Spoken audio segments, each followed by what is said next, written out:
Hey, I'm Cameron Fraser, and I'm here interviewing my grandma. What's your name? Berdine Davenport. Where'd you grow up? I grew up in Ruffsville, Pennsylvania. Where'd you live? I lived in a farmhouse there, and we had around 100 and some acre farm, but we didn't farm at all. I'm an old farm girl, and worked hard all my life. Do you have any animals? Oh yes, we had cows and horses and pigs, chickens, and we had to shell corn for our chickens. First we had to just use our hands and shell them, and then we finally got enough money. We bought a corn sheller, and you put the corn down in the top, and you run the lid, and the corn came out. And of course we had our horses. Run the crank. Yeah, and then our pigs, and we had to feed them. And when they got big enough, we butchered them and had our own meat. We hardly ever bought anything from the grocery store, a line of meats. And we butchered, and when we butchered them, we saved the fat off of the intestines of the pigs, and we used that and rendered it out, and that's how we made our soap that we used for bathing, washing clothes, and everything. We hardly ever bought any soap. And you might think, because I said lye soap, that it would make you burn, but it does not, and it's the best thing. It'll clean better than any soap you buy in the store. And I've got a picture right here of the homemade lye soap, which we make, and we use Red Devil lye in it.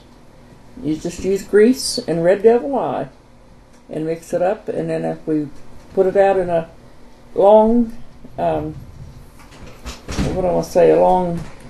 we used a Bench. A bench that we used to sit in at home, long bench, and we turned it upside down, and we poured in it and let it settle until it would, start setting up like Jello, and then we'd go in with a butcher knife and we'd cut out our soap. And we never bought any soap. Now they do make lye soap now, and it's in the stores, but they put Keller in a lot of it. I have seen it in stores, and it is not cheap. It is expensive, but it is good soap. And like if we get a stain or anything on our clothes and couldn't get them off, we'd use lye soap to wash them with real good, and then we'd take them outside and lay them in the grass, and even set overnight and probably all day, and the sun would bring all the stains and stuff out of them. And that's the way we got the stains out of our clothes. We didn't know what Clorox was or anything like that.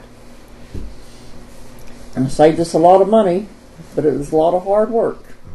Washing machines. So we didn't have, when we first started out, we didn't have no washers. It was all hand. Used a scrub board. Yeah. And scrubbed them up and down with our hands, and when we was through, our knuckles was usually out too. But we did that, and then after that, we had to hang them up outside. And we had to boil our water. We did not have no running water. We had to bring water in the house and put it in a big kettle and boil it to get warm water. Then after that, we finally got a wash machine, but we had no electricity. So it was fixed up as, you had to put gas in it like a car, and crank, step on it, and beat, and if you was lucky, you could get it started. And so we had that, and our way we wrung our clothes out, we had a wooden wringer, and it had a thing on it, and then you had to use the handle and crank it to get the water out of it. And that was an all-day's job to do some clothes. And of course, we didn't have no dryer, so we had to hang them out no matter how cold or what. And if it was raining, we had to string lines up in the house and hang them up to dry. And that's the way we did our laundry. You said you had used Red Devil eye in the soap. What is that?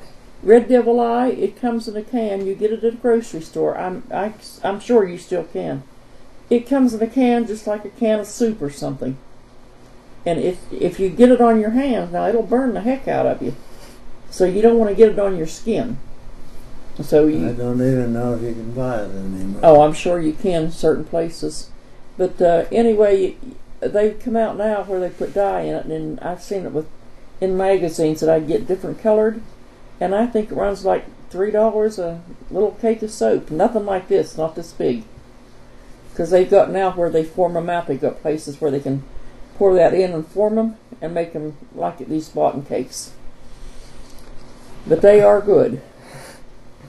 Okay, now farm equipment. Like you said, you guys own a farm. Did you guys have like tractors, or did you have like an ox? And Okay, plow? we started out. We just had. Let's see, we had horses first, and we had to, feed our horses and everything, and hook them up to the Plow. Mm-hmm. Well, first we didn't even have the horses. Before we got horses, we had a little old plow, and you would just take and push it like this, and try to get it to go through, and it would be so hard that Mother come up with the idea to put a rope around it, and one of us would get in front of it and pull on it, and she'd push it. That's how we plowed our garden up. And then to get the clots and stuff out of the ground, they had a big old board, and they had us kids standing on the board, and as they pulled it around through, that broke up the clots and ready for us to be planted. Yeah, we had a farm, then we finally got a tractor, and it was one of those, it wasn't rubber wheeled, it was just iron wheels. Or the steel wheels and the Those spokes, steel yeah. wheels, And Mother would go out and plow, and I would ride the back, and when she'd go to get the end of the row, I'd have to trip the plow so she could turn around and then put it back in. And that's the way we did our plowing. And then Daddy finally got a tractor, and then he used it. Alright, do you have any siblings growing up? Did you have any siblings growing up? I had 5 sisters, and then I had a brother, which I was only like 2 years old or something like that when he died. So there was 6 of us all total in the family, and I'm next to the youngest. And there's still 3 of us living out of the 6 girls. His name? Orville Roy. Berwin. Huh? Roy Berwin. Roy Berwin. Roy Berwin. My dad's name was Orville Roy, so he was named after my daddy. Roy Berwin. Or Berwin Roy, which was it? Berwin Roy. Yeah. No, I don't remember too much about him because I was little. But I remember when he was sick and in the bed, he called me to the bed and he told me that I could have his little rocking chair. And I remember that we had a step in the house where you had to step down. And I remember I had to crawl on my hands and knees.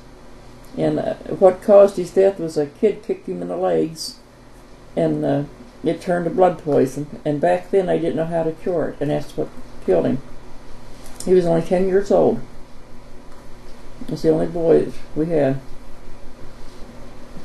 Do what? Was he the youngest of like the No, family? he was the third one, wasn't he? Mm-hmm. He was the third one. Between Doris and Verla. Delcy and Doris, and then my brother, and then Verla, and Kay, and myself, and then Eva. Do you have a picture of your family all together? Did I do what? Do you have a picture of your family all together? Yeah. Do you have a picture of your family all together? All together? Yeah. I probably do. No, I don't. I doubt if I do. Because what happened, the other kids got in the house and took everything when everybody passed away. I have a picture of him alone. Big picture in there. And when Doris passed away, they took a picture of the rest of them, but they left you out. But anyway, they were. My mother about lost her mind when he died because he was the only boy and everything. So then they had the other one. And when we were born, there was no hospital. We was not born in a hospital. We was born in our home. The doctors came out there and delivered the babies. And that's probably something that you wouldn't think of. No, they don't do that today. No, they don't do that today.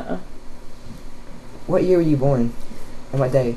I was born April the 8th.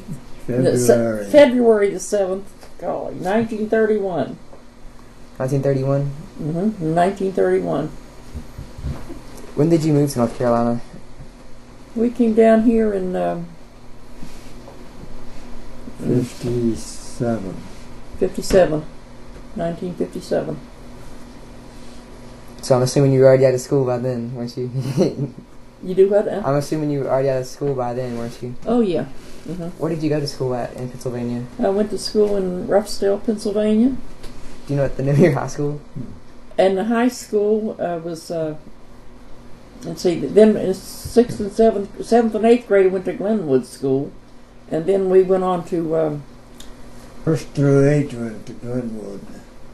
Well, now when I went, they weren't that way. Okay. Now what was the high school's name? Fort Robinson. Fort Robinson, yeah. What was it named? Yeah. Fort Robinson. Fort Robinson. Which is no longer... They built new schools and everything since then. How was life different when you moved to North Carolina than it was in Pennsylvania? He talks too fast. Do what now? How was life different? How was life different? Yes. In Pennsylvania than North Carolina? Yes. Well, the weather was a lot colder. We'd be snowed in for sometimes a week. In North Carolina? No, in Pennsylvania. Oh, I'm sorry. In Pennsylvania. We'd be snowed in sometimes for a week, and the only way we could get our milk and stuff out, it would get so cold it'd be froze, and we'd have to put in those 5 and 8 gallon cans and drag it by hand through the ice down for the milk truck to get through, because they didn't, back where we lived, they didn't come through and clean the snow out. Where the main roads they did, but sometimes they would get so bad that they couldn't clean them out for a while, and then we had to use our milk, and we had to separate our milk. At first we had an old milk house, and it had like water running through it. There was like that much space and water would run through it, and we'd have to put our milk in crocks and put the cover on them and then put a stone on them to hold them, to keep the water when it goes down through, keep it from upsetting them.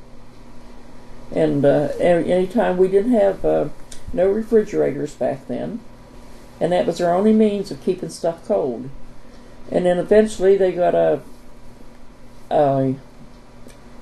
wooden ice box, and they would go out and buy this great big old chunks of ice and put in. But that didn't last too long because it would get real hot back there in the summertime. And when they got through with the ice box, it was just like brand new. So that's the way we had our milk. Alright. Now, I understand that you grew up... Did you work on the farm until you moved to North Carolina? I worked on a farm until... Well, I think the past couple of years I worked out in a dime store and places like that. A dime store, yeah. They call them the 5 and 10 stores. It was like Roses and stuff down here. Oh, but it was said, yeah, okay, I understand. Alright, what did you do when you moved to North Carolina? Like, what was your work? Like, what were you employed?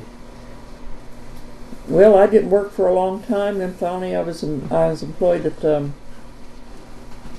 Hosiery factory. hosiery mill.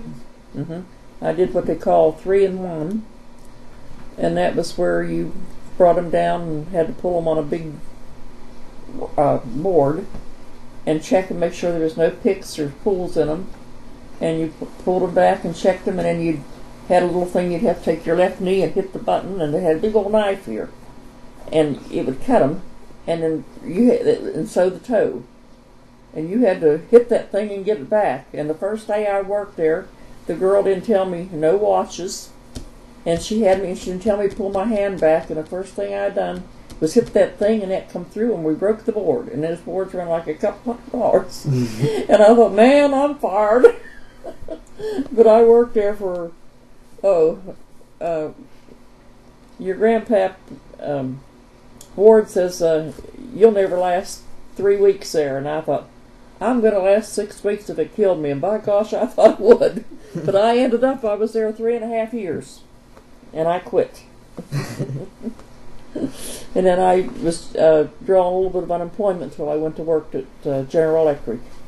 And that's where I worked, which was a transformer division. And that was hard work. I had these great big old tanks, and you had to push them down the track. And then we had to leak test them and pick them up and dump the water out of them. And I worked there at all. I got my back hurt and everything, and I had to give it up. I worked here a little better than 10 years. Now, where did you and Ward, you guys were already married when you moved to North Carolina? Oh, yes, We got married in Ohio. I was in Ohio working in an office. Really? And he was out there working in a factory.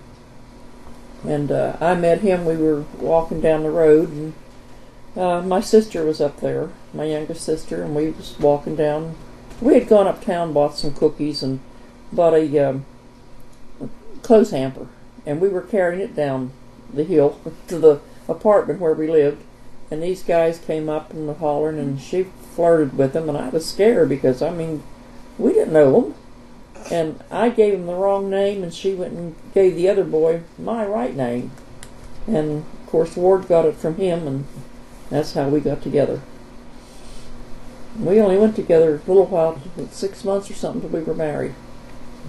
And we lived up there until after my oldest child was born, oldest girl. And she was a little better than a year old almost a year old when we came down here. He got laid off, and of course I couldn't go back to work after I had a baby. I had nobody to watch her. So then we ended up coming down here. So Aunt Janice was born in Ohio? Mm-hmm. Janice was born in Ohio. Mm-hmm. Now, did you go to Pennsylvania, then Ohio, and then North Carolina?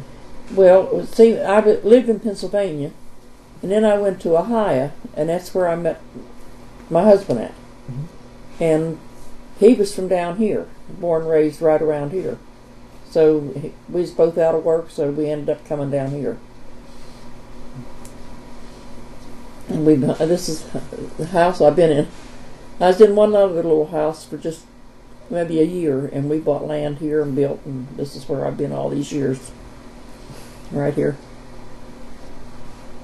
I guess till my toes turns up. You can sit on it. Okay, I've worked hard all my life. When you worked at General Electric, did you like working at General Electric? Have any problems at General Electric? When you were working at General Electric, did you like working there? Did you have any problems working there? I didn't have no problems. It was hard work, but I didn't have any problems. We'd, when there's something else to come open, we'd upgrade maybe to a higher paying job. They had different rates you had to go by. But I took a job, but they said they tried to get a girl there for 6 weeks, and they couldn't get nobody to take it. And I thought, man, this is going to be something. And to me, it was easy. But the guy that trained me didn't want me on there because they were all getting overtime. And he didn't try to train me right. But I finally figured it out on my own. I worked third shift for a long time. Had to train on first, and then I went on third. Now, would you say what you did was a man's job? Were you doing a man's job? Oh yeah, it was definitely a man's job. Was it hard working back then when women got paid so much less than men to do a man's job? Was it hard doing that? Well, we got paid the same back then. The men and women did that job. We got paid the same, but we did men's work. It was union, and they got paid by the job grade. By the code. So it was union. That's why. That was a union. We had R6 and R8, and I was an R8. What was the main business in Caldwell County when you moved here? Was it like? What's the name of the place? It wasn't Triple Drive. Oh no.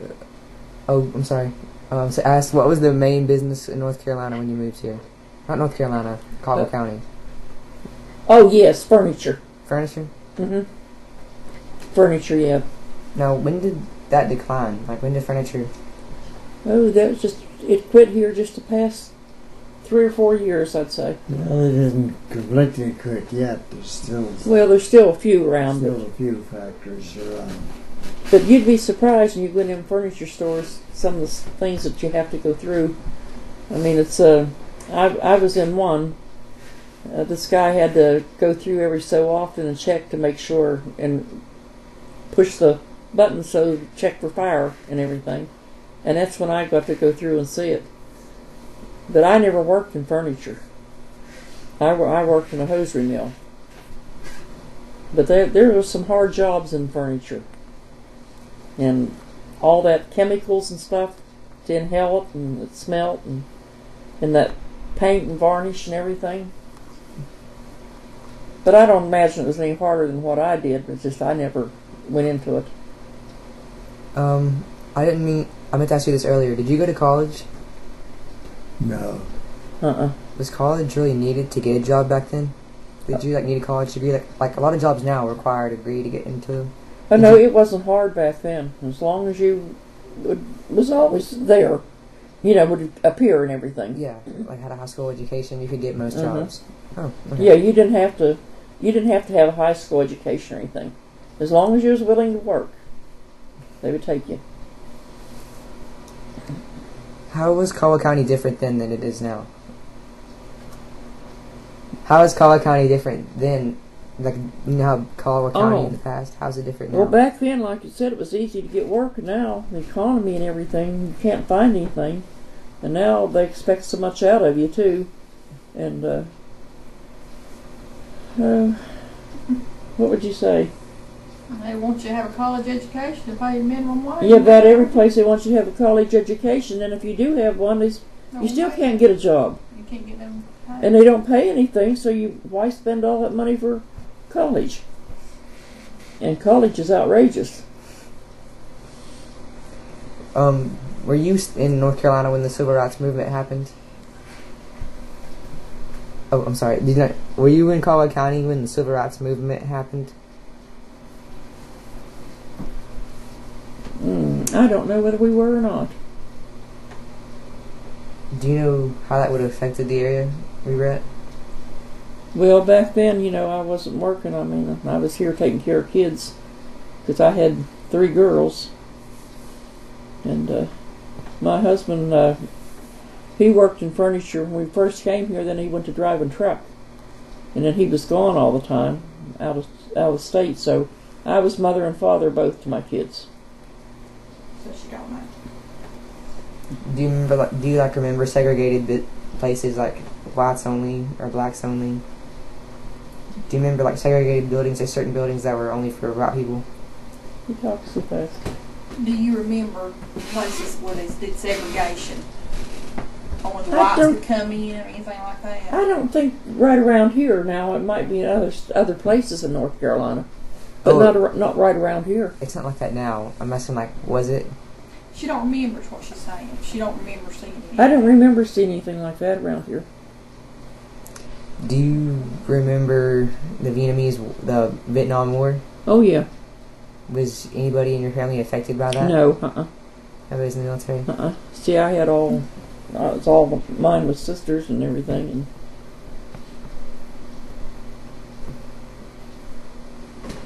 no, you wasn't in Vietnam, was you?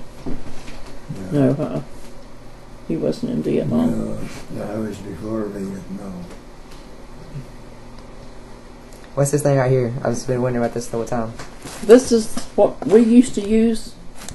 You're talking about this? Yes, that. This is our toilet paper that we used back then. This is a part of a catalog. We always use a Sears and Roebuck catalog. And we fixed it this way, and that way it stood up in our outhouse. We didn't have no inside toilets. And this was out there, and then when we got through with our job, this was our toilet paper.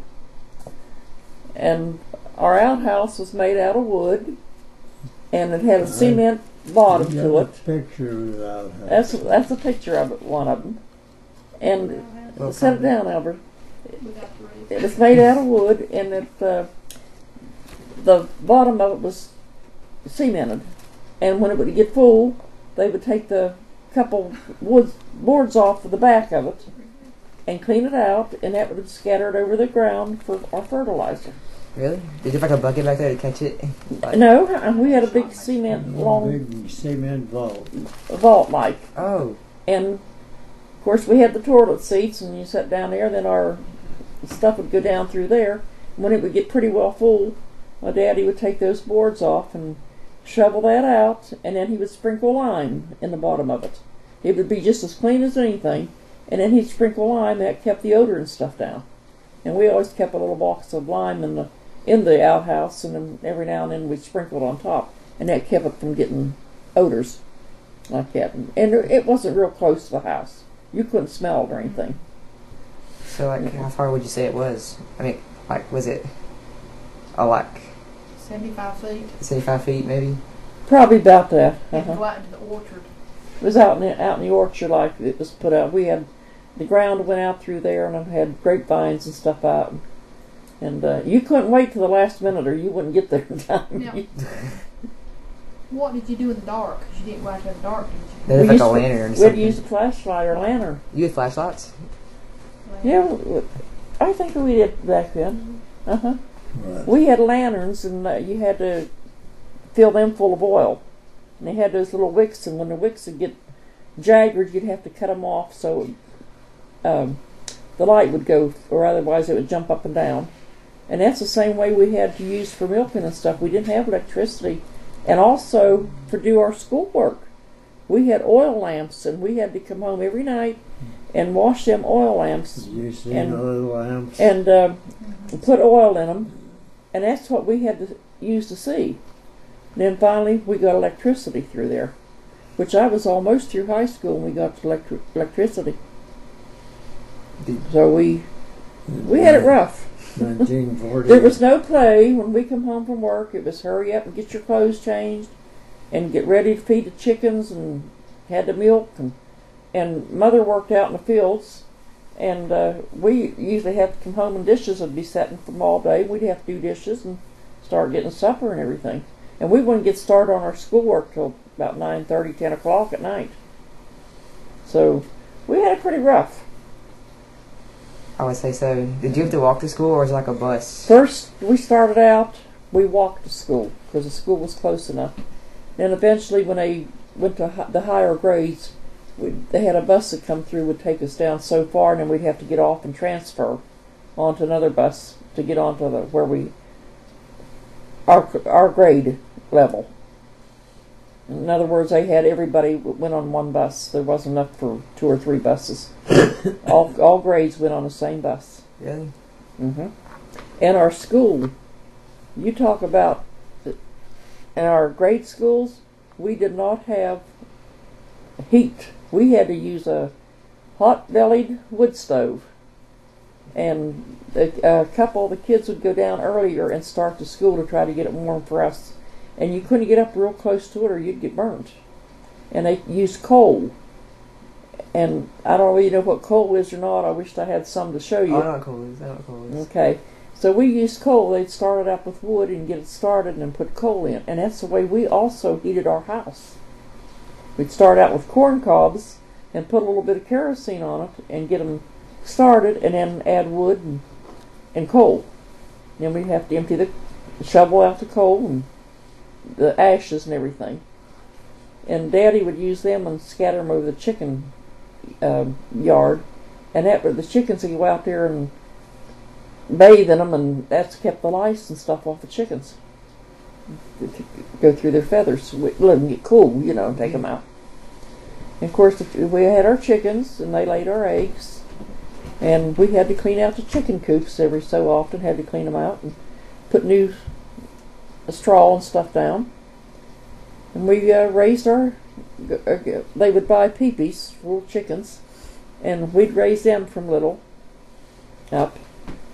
And that was usually my job, always cleaning out fixing the brooder, because nobody else wanted to learn how to do it, that was to keep from doing anything. Never learned how to operate it. They didn't want to. My older sister, she was especially, she wouldn't. Or else you'd raise your own good. Well, we'd raised a few, but most of them, I mean, Old hen would sit on eggs for 21 days.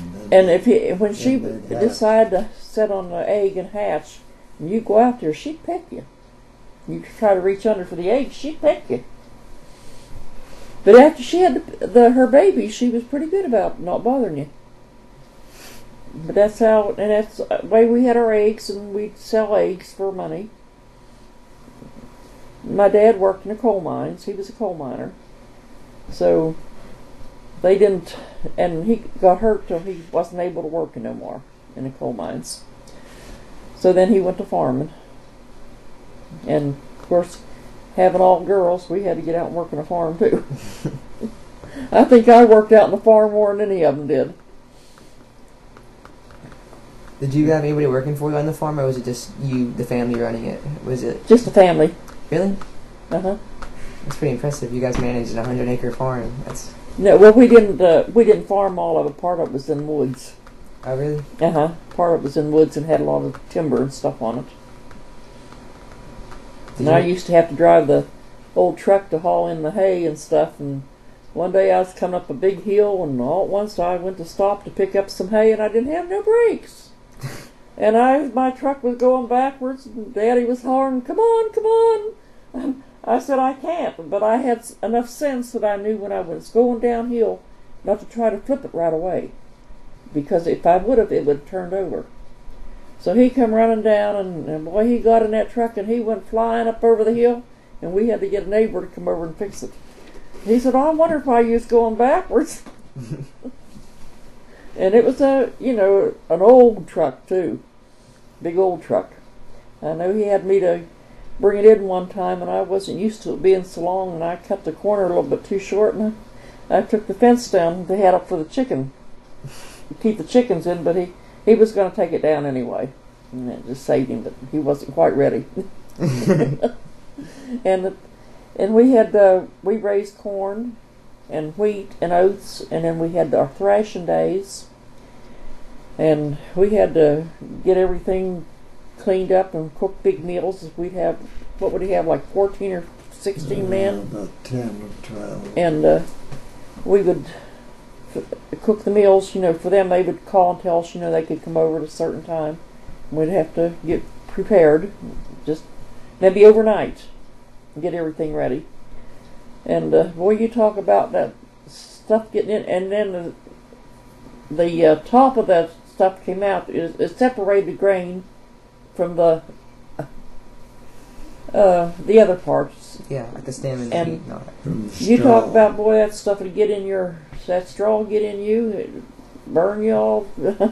I mean, and sweating, it was itchy.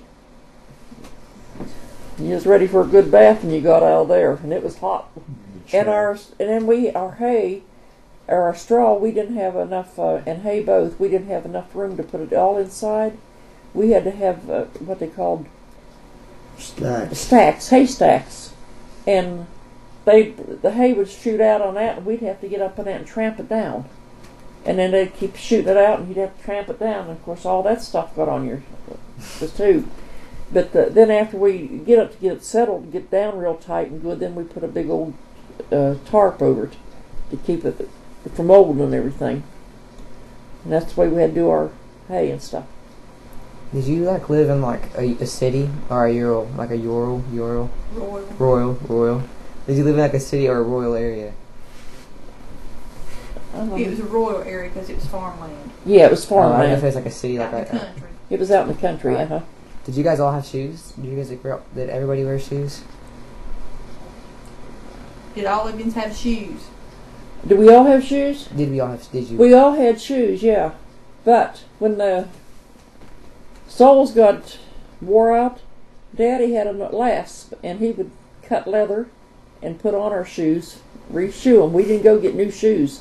He put new soles on them. Maybe 2 or 3 times till he couldn't do it no more. And that's the way But now most of the time we just used them for outside. We went barefooted in the house and everything. My feet used to be tough and I could go through anything, but I can't no more. Yeah, we had shoes back then. Mm-hmm. What's a last? You said you had a last when you cut the leather. What is Oh, it came up so far and then it came out like this, so they could put the shoe up on it, pull your shoe up on it, and he cut the leather out with a knife, and then he would tack it with nails. That's what a shoe last is. On the stand, they had different. They had different sizes for different sizes. For different, size shoe. Slip it. Like for a. Slip it in the shoe and then put it on the stand. And then upside down. Nailed. So you guys made pretty much everything. You didn't buy anything? We get our coffee and stuff, but most of it we raised ourselves and would can it and put it up in the wintertime, so we'd have it for. We raised our own onions and our own potatoes. We were just young and didn't know how to plant potatoes. You had to plant them so far apart, and Daddy would take a stick and cut it so far. And we'd lay down a potato and put the stick down, measure so we could put the other. That's the way he taught us to plant our potatoes. And put the eye up. You had to put the eye up so it would grow. So you just didn't go through and drop them. You had to bend over and lay them down. Then they would come by and cover them up. Yeah, I got out there one day and didn't wear no socks, and it was cold, and my feet froze, and I came in and didn't know any better, and I stuck my feet in the oven of the stove to get them warm, and my feet swelled up real big. I couldn't get my shoes back on. You learn, I'll tell you. But I got out and worked in the fields more than any of them did. My mother never wanted me to get married. She wanted me to stay home and work in the fields and everything. And I said, I got off the farm. No more farm work for me. Sounds like hard work. Well, you did. We didn't have no radios. We had one radio, and it was battery operated. And Daddy kept it to watch the news and the Rangers. What was it? Lone Ranger. Lone Ranger. And listen to him. And listen to it. Yeah, you couldn't see it. He listened to them. Yeah. I mean, it's amazing. I mean, and then I know when VJ Day came along, they heard about it, and they went up to the car and turned the car on. Radio in a car. That's how they listened to the radio. What's VJ Day? Japan. And they had a war in Japan. It's before your time. Are you talking about when Japan bombed Pearl Harbor? Yeah. Yeah, when Japan bombs Pearl Harbor? Bombed Pearl Harbor. Do you remember that? Do what? Do you remember that? Yeah, I remember. I remember them going up and listening in the car, about it, but I didn't understand too much about it. But I know they'd heard about it, and I know all of them ran up there to listen to it. Of course, there wasn't room for everybody there. And we only had every neighbor did not have a car back there. One in the neighborhood would have a car, and they picked up others and take them to the what do I want to say, mines where they worked.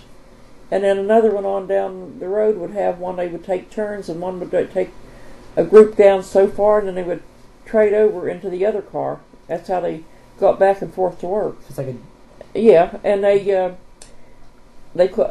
we all could afford car tags, so one would get a car tag and they'd switch them. Which, I mean, there wasn't much traffic back then, but people just didn't have money back then to do anything with. I mean, some of the others did then, but right through our section, didn't have. And the one neighbors on down further, you had to walk to get to their place a good piece. They did have a telephone, and they had the light, electricity. But back where we were at, they wouldn't put it through them. And in order to get electricity, Daddy had to give them permission to put it in our field, and they had that big old long line that came away down, which made it hard to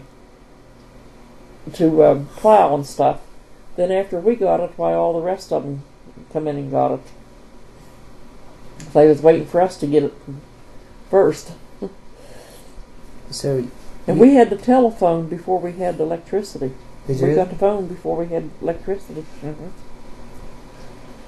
Oh. But it was a long time before we got a phone. And if anybody got sick or anything, well, somebody'd have to walk to the neighbor's place to try to call in to see if they can get to a doctor and get somebody to take you.